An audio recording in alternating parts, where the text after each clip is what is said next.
Once the speaker is finished, the recording will be turned off for the rest of the meeting to continue. With that, I'll hand it over to you, Joe, mate. Thank you, Adam. Yeah, my name's John, I'm an addict. Yeah, thanks for asking me, Ian. It's really nice to be here. I'd say I was nervous, but as soon as I walked up here, and I got the first hug as I was walking into the room, I feel at home in a Narcotics Anonymous meeting. Like, as soon as I got the first hug at the door, I just felt at home, and then I see my friend, and so it's great to be here. And I'd love to give you a TED talk on Step 3 and God and all this stuff, but that's just, I've got my own experience of it, what's worked for me, what hasn't worked for me. I've made lots of mistakes with this, so I'll just give you a bit of background. So, I am coming up to, I'm 5 years and 9 months clean, and I'm really lucky to be here. I'm really lucky to be here with this clean time, because I came to this fellowship as a young man. And I stayed clean for a long time, and I relapsed, and it absolutely backed me. I worked steps. I worked the program. I built a great fucking life. And then I stopped doing it. And I used. It took a while for me to use, but it fucked me. It completely ruined me. So to be back here now, and be able to say that this works, is a real relief. Because it's a sad and lonely place for me out there. It just felt. We all know what it feels like when we're in active addiction, and that was in my experience of getting clean time, using, and going back to that lonely place. But it is possible. So welcome if you're new, or if you're back. It's possible here. So Step 3. Thanks for the reading. I came into this fellowship. So I grew up with a Catholic upbringing. I was brought up went to Catholic schools, did all the sacraments and did all that stuff. So when I came to Narcotics Anonymous, I thought, right, okay, I've got this. I've got the God stuff cracked. Yeah, I already know how to do all this stuff. I've got it nailed. And this powerless thing, I'm powerless, understand all that. Didn't have a clue about unmanageability.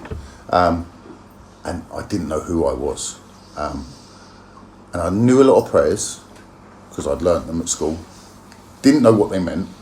Didn't have a clue about anything. I just knew how to go through the motions. But I was convinced that I had this fucking God stuff cracked. And when I see Step 3, I thought, this is a God step. When actually, it's an action step. It's a decision. It's about making a decision. Making a decision was the important part of this. And I didn't fucking get it at all. So I'd go to my poor sponsor and friends, used to have to listen to my bollocks, right? Telling them all about, God's got this. God's got this. I'd go around just saying, because I'd hear other people saying this, God's got this. But I didn't know what that meant. And I didn't know what turning it over meant. I didn't know what letting go meant. And I didn't know what my will was. And I didn't know what God's will was. I had no clue. And I would argue that I thought I didn't need to write this step, but I didn't, because I already had the God stuff sorted. And I was gently suggested, just write the fucking step. Just write the step. I'm like, but I know what my God is. I already understand what God is. And I was reminded again, just write the fucking step. And it turned out that all of my previous understanding of what I thought, and everything that I believed prior to that, to writing it, was nonsense. Absolute nonsense. So I came back to this fellowship, and I'm gonna go from where sorry if I'm jumping around, but I'm gonna go from what's actually happened, because in that it said a couple of things in that reading that really jumped out to me. It was, all I have to do is try. It talked about surrender a lot, and it also said we surrendered quietly, and that is not my experience. I did not surrender quietly. I fucking argue the toss. I fight it. I think I know best, and it's painful. It's painful. Thinking I know something is fucking painful. And so I got clean, and I got clean again, and I started writing the step. And for any of you who have not seen our step working guide, I was bitterly disappointed that these weren't just 12 questions. When I saw the fucking step working guide and I saw all the questions in it, I thought they'd taken the piss. They are. I didn't like homework at school, so I certainly wasn't going to like it coming here. And I didn't believe that you lot had done it, is the truth. I didn't believe, there's no way that these people have been writing answers to all these questions. They're just trying to fucking get me at it. But I did it.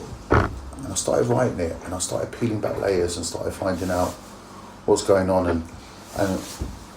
And this programme has played a massive role. No, I was just talking to him before the meeting about just my life since coming back into recovery and what's been going on, and how step 3 has worked in my life, and how this programme is this constant surrender and having to practice it has worked in my life. So when I arrived back here, I'd already built up a massive career and a massive business and loads of great stuff, all the external stuff. And it's funny what happens it's funny what I start making my God or making my higher power when I stop praying to it. Because when I stop praying, when I stop connecting with this stuff, when I stop coming to meetings, when I stop talking to other recovering addicts, when I stop connecting with the higher power, I make money, relationships, all of that outside stuff, my higher power. And it's funny, I'm a resourceful fucking addict, and I'll make shit happen. But it's painful. I don't feel happy with it. I don't feel any freedom. I don't feel any joy. I felt trapped by all of that. I'm really angry and desperate, and like that same disease that I have here. You know, I needed more of it and more of it and more of it and more of it. Same as the drugs. It just was not working for me. And during the relapse, I absolutely car crashed everything. The relationships, all of the business stuff, all of the life stuff was all fucking car crashed. And I've never put it down to the fact that I stopped connecting with a higher power. I knew Narcotics Anonymous was here. But I didn't want to surrender to it again. I wanted to believe that I had control. And that's my problem most of the time, when I will not fucking surrender. And so I got back here and I got clean, and I thought, right, great, I'm clean again. It's still disease thinking, because when I use all of that fucking spirituality, anything that I've felt, any of them spiritual principles, they go out the window. And it's taken me a long while to get them back. It's taken me a long while to get peace. It's taken me a long while to relearn all this stuff, because knowing it, writing it, these aren't exams. So writing about it is very different to living it. And I had to relive it all again. And so I was clean. And I got to 100 days clean. And I'm like, life is great. I'm going to smash the business again. I'm going to build it all up again. And it's all going to go great. And I've got loads of, my relationships are going great again. Everything's coming back. And I was ready to go and smash life. Completely forgetting that was the problem the first time, is that I stopped doing this stuff. And 100 days clean, 6 o'clock in the morning, the door comes through, and 20 policemen pile into the house, and they arrested me. It's okay, God's got this. I'm clean now. Right, I'm clean now. God has got this. I am sorted. And they took me down to the police station, and it was a bank holiday weekend. Bastards, bank holiday weekend was the worst thing, because court wasn't going to be open again until Tuesday. So it was a long fucking weekend in the cells. And I was sitting there, and my wife, she got arrested as well. And they released her. They released her on the Saturday night. I'm like, this is fucking... They're going to release me at some point, right? Duty solicitor came in and everyone came in, and I'm like, this is all bollocks. And the charges that I'm facing are really serious charges. It was a conspiracy charge in relation to some ridiculous, I won't say because we're recording, but some ridiculous nonsense in text messages. Because when I will say all sorts of shit to anyone, right, to get anything I want. And so, they arrested someone, they found text messages on this guy's phone, where I'm telling him, yeah, I can get you this, and I can get you that, and I can get you this, and I can get you that. By the way, can you bring me £20 worth of blah, blah, blah, blah, blah. Right? But it's a conspiracy charge, and they're serious charges. And it's not just one. But when they came through the door, they turned the place over. And Tuesday morning, I woke up, and this will be all right. They will take me a video link, Magistrates Court. It was in the middle of COVID. It's 2020. Video link, and I'm sitting there listening. I'm thinking, right, I'm going to be walking out of here any minute now. They said, you're going to prison, so we're going to remand you. And they sent me to Scrubs. And I'd never been to prison before, and I was terrified. I was like, this has got to be wrong. Yeah, they've all fucked up here somewhere, and this is a mistake, because God's got this. Right? There's no consequences to my actions at all. They're like, I'm protected by this fucking thing. And like, if I say enough prayers, it's all just going to go away. But it doesn't work like that. Much to my dismay, and that's where the challenge. I have to be honest about what is my higher power. And so I was terrified, and I walked into prison, and I'd never been there before, and I'm fucking shitting myself. And you know the thing that got me through, right, is on a daily basis, my wife would send me in the Just for Today readings, and she'd send me in the corresponding page of the book, because she knew what I did. She knew she's not one of us, but she knew what I did, and she'd send it through. So I'd get these emails, and these prison guards would be pissed off, right? They'd come in and they'd be sliding stuff underneath the door with all this fucking paperwork, all these fucking pages and pages and pages of fucking NA literature. And I'd sit there and I'd read it, and I'm like, I need to surrender. I need to surrender. And at this point, I didn't really have much choice. I didn't have a breakout plan. But I started to feel this peace. I'm reading the NA literature, I'm reading the Just for Today's, and I just started to feel a bit of peace with it. And she'd sent me in the step working guide, the pages from the step working guide in questions. And it was step 1, and it was fucking talking about powerlessness, and I'm like, motherfucker. But I felt at peace. And I was 6 days in, and like, I don't know what the fuck's going to happen here. Fuck it. I'm just going to have to do this. What's the next right thing to do?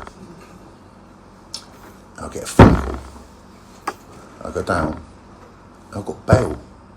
Despite all the odds, yeah, I got bail. And it wasn't the getting bail that made me believe in God, yeah. It was the peace that I had beforehand. It was that peace beforehand. It was that surrender. The freedom that comes with it. But they were going to put me on a tag. And they put me on a tag. And the reason this is all coming out is because I was just talking to Ian about it. Is I've been on a tag for 4.5 years, 4 years, 7 months. My trial has started and collapsed 5 times. They took the tag off at the start of this year, or start of last year, March last year, because my wife was going in for an operation.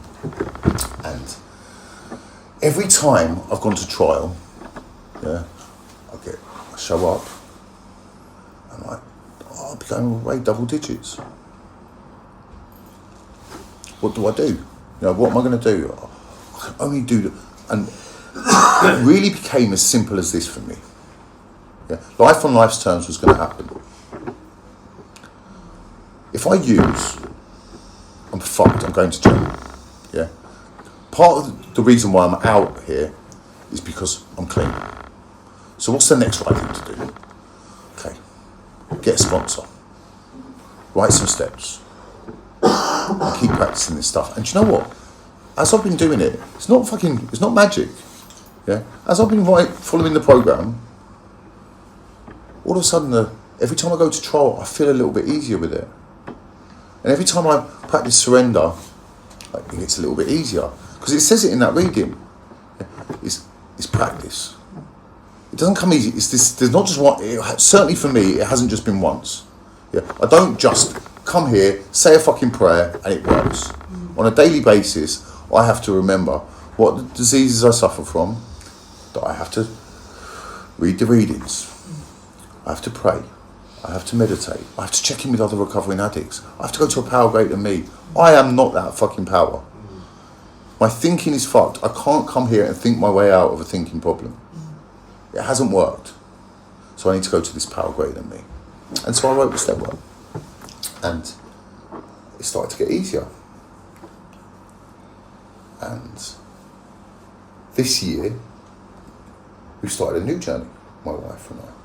Last year, this is where the journey for me, hope to faith to trust has really been working. Is throughout all of this trial, throughout these multiple trials that are collapsing, we've had lots of family stuff going on. My wife's had cancer. She got diagnosed with cancer. She also got diagnosed with some endometriosis. I didn't have a fucking clue what that was. But it was stage 4 and she had to have a major operation for it. And she's been really sad. A lot of fear going on that we were never going to be able to have a family. We're never going to be able to have children. And there were a few things I had to do. So I had to stay clean. I had to stay clean. I had to keep working this program. I had to do service. I had to come and share about it. So I found some people. I came and started sharing about it, honestly, in meetings about what was going on for me. And I wrote some step work about it. And I said a prayer about it. And I did that the genie lamp prayer, where you're rubbing the lamp and hoping the genie's going to come out and give you, Robin Williams' voice and grant your wish. And that didn't work. But I found peace with the fact that it's going to be alright. Whatever happens, it's going to be alright. And so, last year she had this major operation, and they told her before going in, she may have to have full hysterectomy, and it may not happen. You may never be able to have children. The operation was a roaring success. It was a really successful operation, and she's putting a lot of effort for her recovery in it, her physical recovery from it. Against all odds, I'm out here, I'm clean, I'm about to celebrate another Clean Time birthday in a few months' time, God willing, a day at a time. I have surrendered to this program. We've started an IVF process. In just doing the next right thing. It doesn't, because I get really into the future. My crystal ball doesn't work, and I can get really into the future. When I bring it right back to what this program talks to me and what the step tells me to do, it's just the next right thing. And it's really that simple. All I have to do is work it out. Now,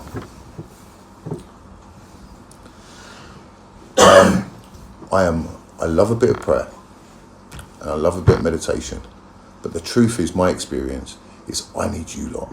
I need other recovering addicts to work this out. I thought when I first came to this fellowship, I was going to fuck off up a mountain and I was going to learn how to meditate. I was going to go off to, I actually had it planned, a place in Yantai in the Shandong province in China, and I was going to go and learn. They've got a Shaolin temple there, and I was going to learn how to pray and meditate, and I was going to nail it. And I was gently reminded, just write the fucking steps. I've never been to China. I love a bit of prayer, and I love meditation, and sometimes it works really well. But sometimes I don't know what God's will is for me, and that's where I need you lot, because I can't think my way out of a thinking problem. I need to be honest. I just need to try. I need to connect with you guys.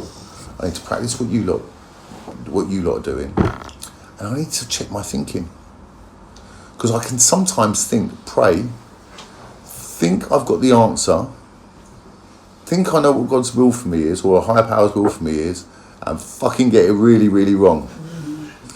and find out, after I've spoken to another recovering addict, that was your wants. That was not God's will. Who did you even think to talk to about this? And I hadn't.